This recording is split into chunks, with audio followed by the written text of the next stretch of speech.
ఈ దేశంలో నీటి పంచేదానికి నీటి పంపకానికి ఒక నేషనల్ వాటర్ యాక్ట్ ఉందా? ఈ దేశంలో నీరు అనేది అందరికీ దొరకాలి కదా, అది లేదు కదా. ఉందా?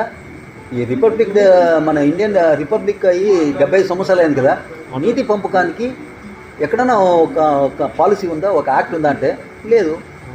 మరి చేద్దాం రాండి దీనికి అంటే మీరు చేయండి మేము చేద్దామంటే ఇంకెట్లా మేము వాళ్ళ వెనకాల పోయేది. ఇప్పుడు నదులు అనుసంధానం చేయాలని 12 సంవత్సరాల వెనకాల సుప్రీంకోర్టు జడ్జిమెంట్ ఇచ్చింది. ఆ జడ్జిమెంట్ ఇంప్లిమెంట్ చేయలేదు అని నేను పిటిషన్ పెట్టాను. రాండి మీరు జస్టిస్ అయినారు కదా, పోదాము పిఏ లేద్దాం అందరూ కలిసామంటే వాళ్ళు రారు. ఇది సార్, ఇది ఎట్లా అంటే అసలు దాన్ని నేను ఢిల్లీలో పోయినాను, ముఖ్యమంత్రులతో గొడవ పడ్డాను.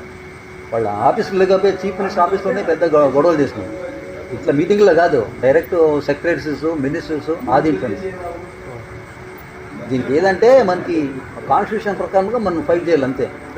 అందరికీ కాదు కదా సార్, మనకి రైట్ టు లీవ్ ఉంది కదా, ఈక్వాలిటీ ఉంది కదా, మీరు పంచండి. మరి ఎప్పుడో 50-60 years బ్యాక్ మీరు నీటిని లెక్కలు వేసినారు, 75% డిపెండబిలిటీ అంతా లెక్కలు వేసినారు. అప్పుడు పరిస్థితులు వేరు. 50% డిపెండబిలిటీ రండి, కానీ ఇప్పుడు ప్రతి రివర్ బేసిన్లో 100-200 TMCలు ఎక్కువ అవుతుంది. దాన్ని నీటి లేకుంటే కట్టకట్టాలు అనుభవిస్తుండే ప్రాంతాలకు నీళ్ళు ఇవ్వండి. అదే కదా సార్. సార్ కొన్ని ప్రాంతాల్లో 1500 ఫీట్స్ పైన నీళ్ళు లేవు సార్.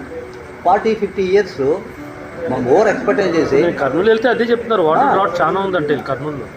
ఇది ఏం చెప్పండి కాదు, సెంట్రల్ వాటర్, గ్రౌండ్ వాటర్ అన్ని రిపోర్ట్స్ నేను ప్రభుత్వానికి చేసాను. ఒక డిబేట్ చేయండి రాజ్యసభ లోక్సభలు అంటే ఒక్కడు చేయడు. ఇప్పుడు 45 ఇంటర్ స్టేట్ వాటర్ డిస్ప్యూట్స్ అండి ఇండియాలో. ప్రపంచంలో ఏ దేశంలో ఇట్లా నదుల గురించి నీటి గురించి ఒక ట్రిబ్యునల్ చేసి ఆ ట్రిబ్యునల్ ఆర్డర్ ఇచ్చారంటే మళ్ళీ అది దానికి మళ్ళీ సుప్రీంకోర్టు పోతాడు, మాకు అది సరిలేదు. ఇట్లా కొన్ని 100 years అని ఒక ట్రిబ్యునల్, దానికి ఒక జడ్జిలు, దానికి 100 కోట్ల ఇది ఒక ఎస్టాబ్లిష్మెంట్, ఆ తీర్పులు అమలుపరుస్తారంటే అమలుపరుస్తారు మన దేశం. మీకు తెలుసు కదా, ఏ వాటర్ డిస్ప్యూట్స్ సాల్వ్ అయింది చెప్తారు.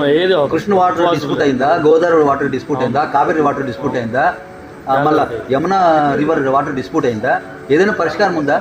నీళ్ళు లేవంటే సఫిషియెంట్. ఇది water rich country sir. With నేను ఎవరి రివర్ బేసిన్కి 612 నదులు నేను రీసెర్చ్ చేసినాను. అరుణాచల్ ప్రదేశ్ నుంచి కన్యాకుమారికి పారాడినాను సొంత డబ్బులతో. 10 సంవత్సరాలు తిరిగినాను, విత్ రిపోర్ట్ చేసి ఇచ్చినాను. ఆ నీతి ఆయోగ్ వాళ్ళు ఇంత రిపోర్ట్ ఎట్లా నువ్వు కలెక్ట్ చేసి అని చెప్తారు. ఏం చేయాల, అలాంటి వాళ్ళు లేరు సార్. ఆ నాలెడ్జబుల్ పర్సన్స్ ఆ ప్లేస్లో లేరు. ఫ్యూచర్ గురించి ఆలోచన చేసేవాళ్ళు లేరు.